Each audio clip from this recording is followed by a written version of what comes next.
Path back to the Bible. Jika kita tidak percaya kepada kebenaran Tuhan yang menyelamatkan manusia, berarti kita percaya kepada dusta iblis yang menipu, menyesatkan, dan membawa kepada kebinasaan yang kekal. Berkata-kata secara berlebihan. Ada seorang yang anti dengan persepuluhan, dia buat seperti ini. Ketika lu datang ke gereja yang khotbahnya selalu tentang persepuluhan, jemaatnya susah makan, pendetanya rutin jalan-jalan. Saya ulang sekali lagi, ketika lu datang ke gereja yang khotbahnya selalu tentang persepuluhan, jemaatnya susah makan, pendetanya rutin jalan-jalan. Benarkah ada yang seperti ini? Itu tidak benar. Fitnah dan hoak. Yohanes 8 ayat 44, iblislah yang menjadi bapamu, bapa segala dusta. Asal tahu saja, semua konten-konten yang hamba buat adalah mengkonter ajaran yang salah dan yang menyesatkan. Menyebarkan fitnah dan kebohongan itu jelas salah dan menyesatkan banyak orang. Apalagi menentang persepuluhan yang jelas-jelas tidak sesuai dengan kebenaran firman Tuhan. Tidak ada kata menghakimi.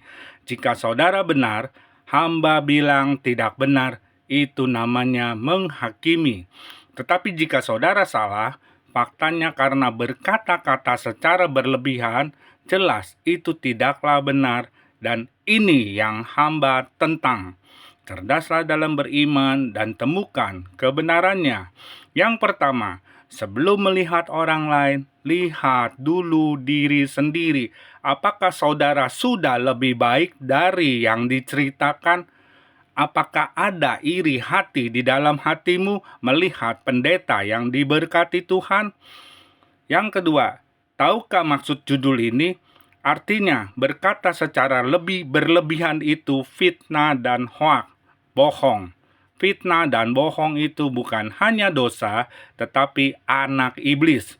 Bukan hanya anak iblis, tetapi alat iblis menyebarkan fitnah dan kebohongan. Yang ketiga, sebutkan gereja mana dan di mana pendetanya yang khotbahnya selalu tentang persepuluhan. Berarti kalau selalu tentang persepuluhan, hampir tiap minggu dibicarakan persepuluhan. Yang keempat, sebutkan jemaatnya, rumahnya di mana, mereka yang susah makan. Apakah jemaat yang susah makan sudah laporan ke saudara? Dari mana taunya jemaat itu susah makan? Apakah sudah disurvei? Di mana mereka dan di mana alamatnya? 5. Sebutin saja pendetanya yang rutin jalan-jalan. Kemana saja? Silakan perincikan. Silakan buktikan dengan data dan foto. Memang kau nguntitin setiap hari. Setiap pendeta mau jalan-jalan jadi tahu. Di situ ada kata rutin yang berarti terus-menerus. Sebutin saja selama 3 bulan. Pendeta itu rutin jalan-jalan kemana saja. Jadi jangan asal ngomong, jangan asal berbicara yang tidak ada kebenarannya. Itu berbicara yang berlebihan itu bukan dari Tuhan. Jika ya katakannya, jika tidak katakan tidak, selebih dari itu bukan dari Tuhan. Yang keenam, coba kau selidiki dulu, pendetanya pakai uang persepuluhan atau tidak buat jalan-jalan. Dan apa urusannya dengan dirimu? Kalaupun pendetanya jalan-jalan, tidak ada yang salah. Pendeta perlu juga refreshing, hiburan, duit dia, dan tidak minta duit ke saudara, bukan? Betul? Ngapain kau pusing? Yang ketujuh, apakah jemaat yang susah makan sudah persepuluhan atau mentaati Tuhan mengembalikan persepuluhan? Memang, uang jemaat yang susah, persepuluhannya bisa buat rutin jalan-jalan pendeta jika ia mengembalikan persepuluhan. Apakah betul? Yang kedelapan, jemaat tidak ada yang komplain masalah persepuluhan. Mengapa saudara yang repot dan pusingkan? Jika ada jemaat yang susah makan, coba dicek uang Tuhan, persepuluhan dibawa ke gereja atau tidak. Ya, harus diselidiki dahulu. Betul?